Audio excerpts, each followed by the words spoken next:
ಯಾರಿಗೂ ಪ್ರಯಾರಿಟಿನ ಕೊಡ್ತಾ ಇಲ್ಲ. ಆನ್ಲೈನಲ್ಲೇ ಆಗಬೇಕಾಗಿರೋದ್ರಿಂದ ಸ್ವಲ್ಪ ಡಿಲೇ. ಬಟ್ ಸರಿ ಮಾಡಬೇಕು ಅದನ್ನು. ಕಾನೂನು ಸಚಿವರು ಹೇಳಿದ ಎಲ್ಲ ವಿಚಾರನೂ ನಾನು ಒಪ್ತೇನೆ ಸರ್. ಬಟ್ ಈಗ ಹ್ಯಾಂಡ್ಸು ಸ್ವಲ್ಪ ಮಟ್ಟಿಗೆ ಕಾಗೋಡು ತಿಮ್ಮಪ್ಪನವರಿದ್ದಾಗ 2000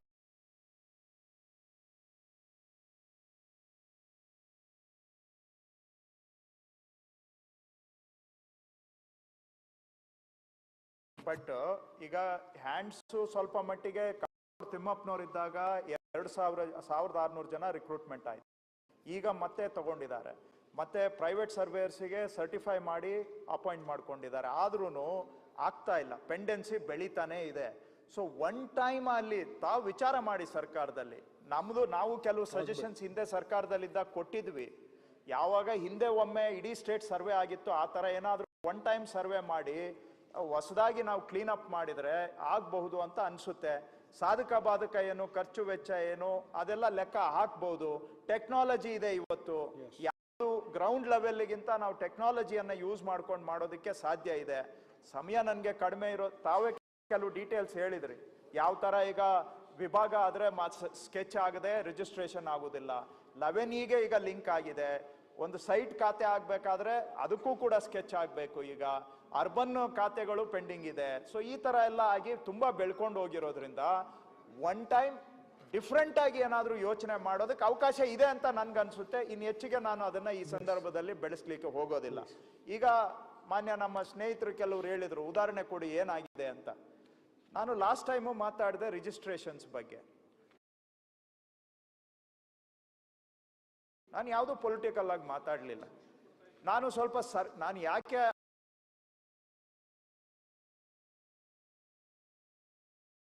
ಆ ವಿಚಾರ ಮತ್ತೆ ತರ್ತಾ ಇದ್ದೀನಿ ಅಂದ್ರೆ, ರಿಜಿಸ್ಟ್ರೇಷನ್ಸ್ ಡಿಪಾರ್ಟ್ಮೆಂಟ್ ಅಲ್ಲಿ ಎಷ್ಟು ಅನಾಹುತ ಆಗ್ತಾ ಇದೆ ಅಂತ ಯಾಕೋ ಸರ್ಕಾರ ನಾವು ಹೇಳಿದ್ದನ್ನ ಗಂಭೀರವಾಗಿ ತೆಗೆದುಕೊಳ್ತಾ ಇಲ್ಲ. ಕಾನೂನಲ್ಲಿ ಇದಕ್ಕೆ ತಡೆ ಹಾಕುವಂತ ಪ್ರಯತ್ನ ಮಾಡಬೇಕು. ಇಲ್ಲ ಅಂತ ಹೇಳಿದ್ರೆ ದಿನನಿತ್ಯ ಅನಾಹುತ ನಡೀತಾ ಇದೆ. ನಿಮ್ಗೆ 3 ಉದಾಹರಣೆ ಕೊಡ್ತೇನೆ. ಅವ್ರು ಉದಾಹರಣೆ ಕೇಳಿದ್ರು, ಉದಾಹರಣೆ ಕೊಡ್ತೇನೆ ನಿಮ್ಗೆ. ಒಂದು, ಇಲ್ಲಿ ರೈಸ್ ಮಾಡಿದ್ದೇನೆ ನಾನು ಹಿಂದೆ. ನನ್ನ ಕ್ಷೇತ್ರದಲ್ಲಿ ಚೊಕ್ಕನಹಳ್ಳಿ ಅಂತ BBMP ವ್ಯಾಪ್ತಿ ಒಳಗಡೆ ಬರುತ್ತೆ. ಅಲ್ಲಿ ಸುಮಾರು ಒಂದು 21 ಎಕರೆ ಏನೋ ಸರ್ಕಾರಿ ಜಾಗ ಇದೆ. ಆ 21 ಎಕರೆಯಲ್ಲಿ ಬಹುಶಃ 14 ಎಕರೆಗೆ ಸಂಬಂಧಪಟ್ಟ ಹಾಗೆ ಪಹಣಿ ಸರ್ಕಾರ ಅಂತ ಇದೆ. ಪಹಣಿ ಸರ್ಕಾರ ಅಂತ ಇದೆ. ಆದ್ರೆ ಆ ಪಹಣಿ ಸರ್ಕಾರ ಅಂತ ಇದ್ರೂ ಕೂಡ ಇಬ್ರು ಖಾಸಗಿ ವ್ಯಕ್ತಿಗಳಿಗೆ ರಿಜಿಸ್ಟರ್ ಮಾಡಿಕೊಟ್ಟಿದ್ದಾರೆ ನಮ್ಮ ರಿಜಿಸ್ಟ್ರಾರ್ ಅವರು. ಅದನ್ನ ಅಸೆಂಬ್ಲಿಯಲ್ಲಿ 1-2 ವರ್ಷದ ಹಿಂದೆ ರೈಸ್ ಮಾಡಿದ್ದೆ. ಒಂದು ಪೊಲೀಸ್ ಸ್ಟೇಷನ್ ಅಲ್ಲಿ ಒಂದು ಕಂಪ್ಲೇಂಟ್ ಕೊಟ್ಟರು ತಹಶೀಲ್ದಾರ್, ಅಲ್ಲಿಗೆ ಬಿಟ್ರು. ಇದು ಆಗಿರೋದು ನಾನು ಪ್ರಶ್ನೆ ಹಾಕಿದ್ದೆ, ಉತ್ತರ ಕೊಟ್ಟಿದ್ದಾರೆ. ಈ ಪ್ರಕರಣ ಕ್ರಯದ ಕರಾರು ಕಾಚಾರಕನಹಳ್ಳಿ ಉಪನೋಂದಣಾಧಿಕಾರಿಗಳ ಕಚೇರಿಯಲ್ಲಿ ನೋಂದಣಿಯಾಗಿದ್ದು ಕಾನೂನು ಬಾಹಿರವಾಗಿರುತ್ತದೆ ಅಂತ ಮಂತ್ರಿಗಳೇ ಉತ್ತರ ಕೊಟ್ಟಿದ್ದಾರೆ. ಅದರ ಮೇಲ್ಗಡೆ ಹೋಗಿ ಈ ಜನವರಿ ತಿಂಗಳಲ್ಲಿ ಹಿಂದೆ ಸೇಲ್ ಅಗ್ರಿಮೆಂಟ್ ಆಗಿತ್ತಲ್ಲ, ಅದಕ್ಕೆ ರಿಲಿಂಕ್ವಿಶ್ಮೆಂಟ್ ಆಫ್ ರೈಟ್ಸ್ ಅಂತೇಳಿ ರೆಕ್ಟಿಫಿಕೇಶನ್ ಡೀಡ್ ಮಾಡಿ ಕೊಟ್ಟಿದ್ದಾರೆ. ರಿಲಿಂಕ್ವಿಶ್ಮೆಂಟ್ ಆಫ್ ರೈಟ್ಸ್ ಅಂತ ಹೇಳಿದ್ರೆ it is as good as giving possession of the land. ಯಾವುದಕ್ಕೆ? ಸರ್ಕಾರಿ ಜಮೀನಿಗೆ.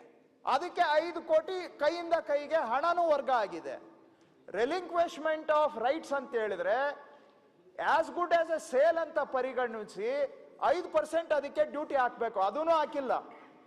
ಟೋಕನ್ ಅಮೌಂಟ್ ಕಟ್ಟಿಸ್ಕೊಂಡು ನಿಮ್ ಸಬ್ ರಿಜಿಸ್ಟ್ರಾರ್ ಅವರಿಗೆ ಸರ್ಕಾರಿ ಜಮೀನಿಗೆ ಇಬ್ಬರು ಖಾಸಗಿ ವ್ಯಕ್ತಿಗಳ ಮಧ್ಯೆ ರಿಜಿಸ್ಟರ್ ಮಾಡಿಕೊಟ್ಟಿದ್ದಾರೆ. ಇನ್ನೊಂದು ಉದಾಹರಣೆ ಹೇಳ್ತೇನೆ ತಮ್ಗೆ.